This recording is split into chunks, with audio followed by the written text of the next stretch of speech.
You see, here's what the author of this book has done so brilliantly for us. By making that point of reversal, that turning point in the story, seem like a chance event, seemingly unassuming event.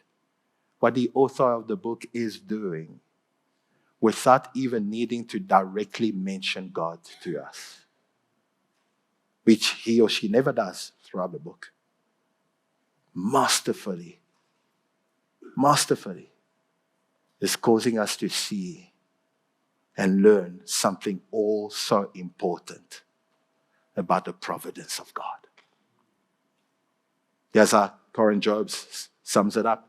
This reinforces what happens here. The message that no one in the story, not even the most powerful person in the empire, Xerxes, is in control of what is about to happen. An unseen power is controlling the reversal of destiny. God is omnipotently present, even when most inconspicuously absent. And so in a book where God is not at all mentioned, not even once, we see his omnipotence. He brings about a great reversal for the good of his people. And so it leads us to this point. You have to conclude this, that our God is always at work, even when it seems like he is not. That our God is always at work, even when it seems like he is not.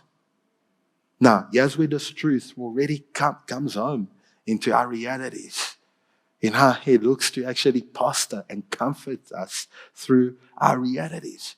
Because this fortuitous reversal that brings about a rescue for the people of Israel in the book of Esther, through the inconspicuous providence of God at work in it all, took about 10 years to unfold from start to finish of the book.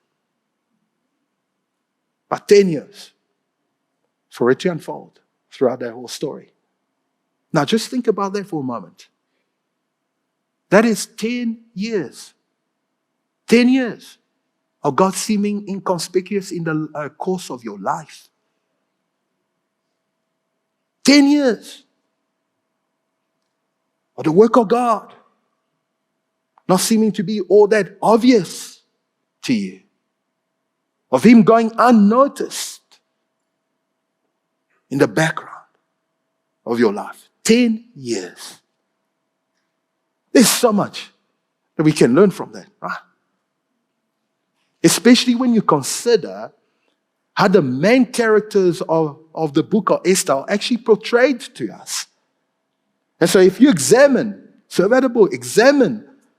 the main character's conduct, including Esther's and Mordecai's, you'll discover great moral shortcomings and compromises throughout their lives.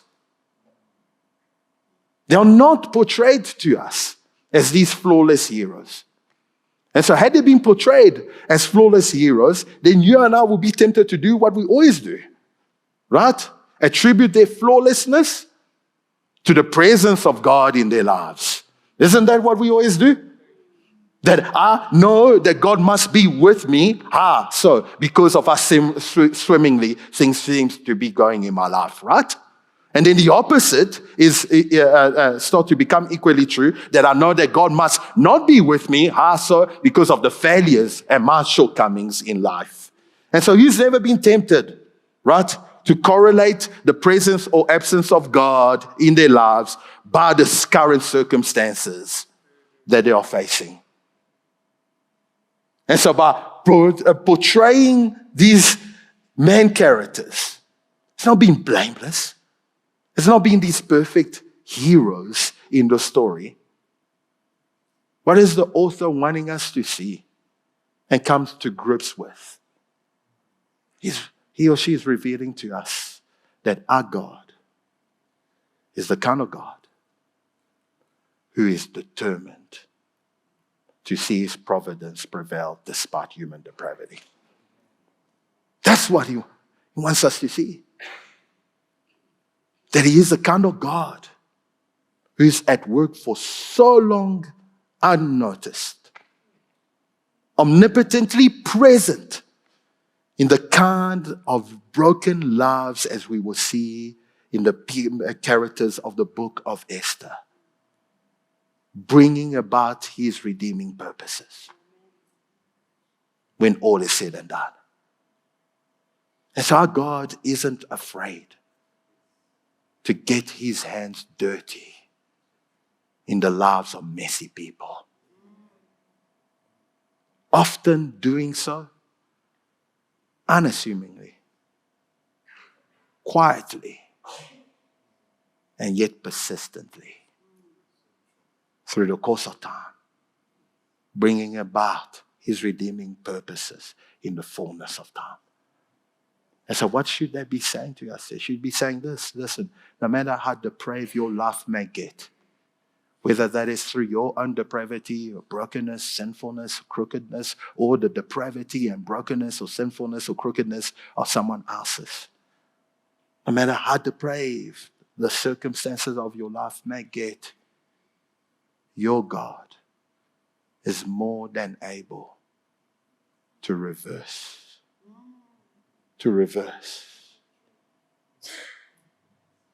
The kind of trajectories that our own brokenness, that our own failures, or even our successes may actually set out for us. It's more than able to reverse that all.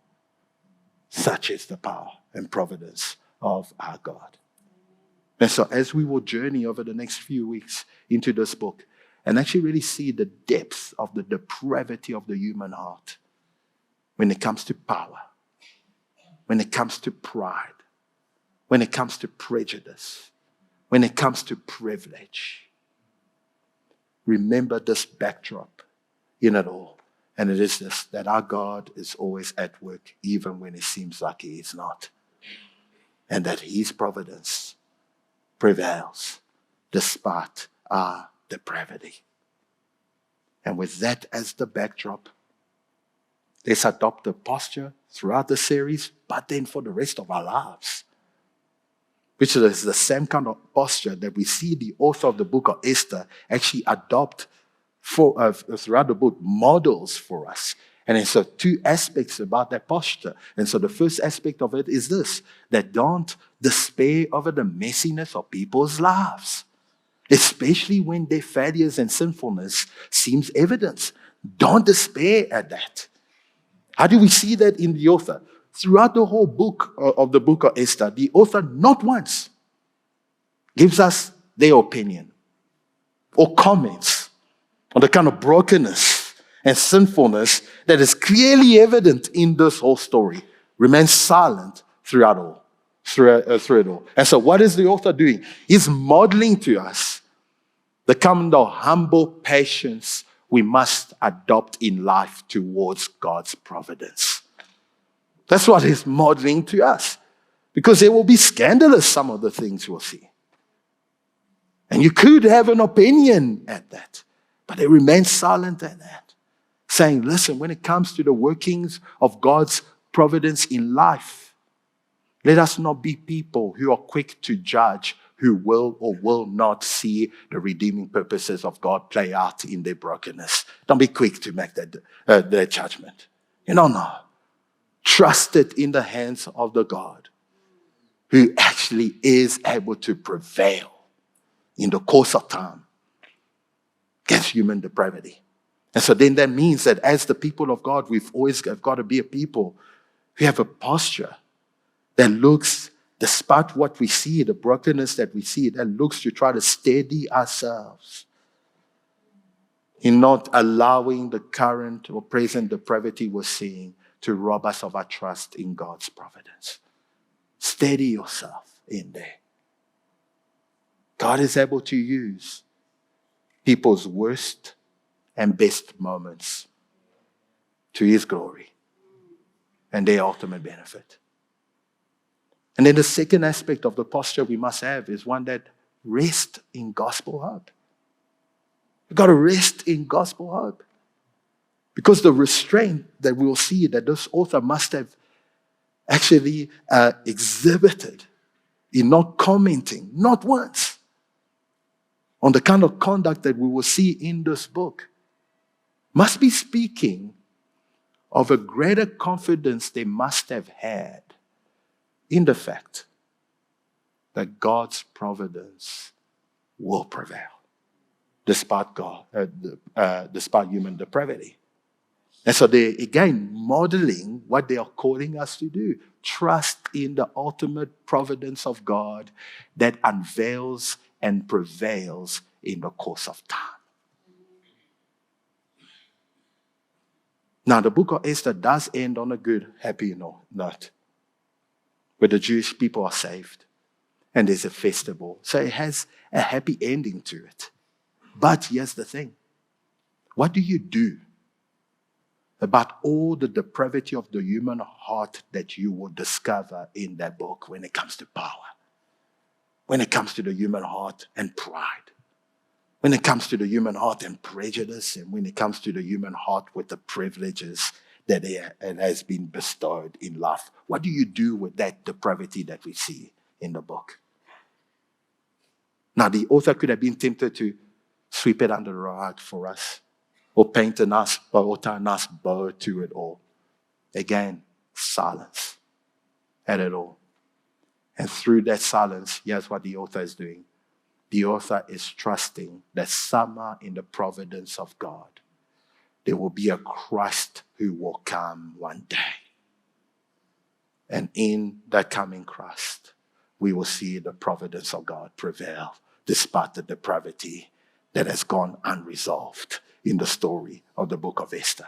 Now, that confidence in the Christ to come is our confidence today in the Christ who came and was crucified for our depravity, rose to life after the third day so that you and I can walk in the newness of being part of the covenant of the people of God. And he's interceding on our behalf in this new life. And so if you want to trust in the providence of God, it is a call for you to trust in the Lord Jesus Christ, in his person and in his work. That through the person of the Lord Jesus Christ and his ultimate work at the cross and his resurrection, we are a people who have seen God's providence prevail despite human depravity. So trust in the person and work of Jesus Christ. Come to Jesus Christ so that you would know of God's goodness, of God's grace, of the God who works out all things for the good of those whom he loves. He who did not spare his one and only son, but gave him up for us all. How would he not also, through him, give us all things? And so it is Jesus Christ in person and work that we want to remember this morning.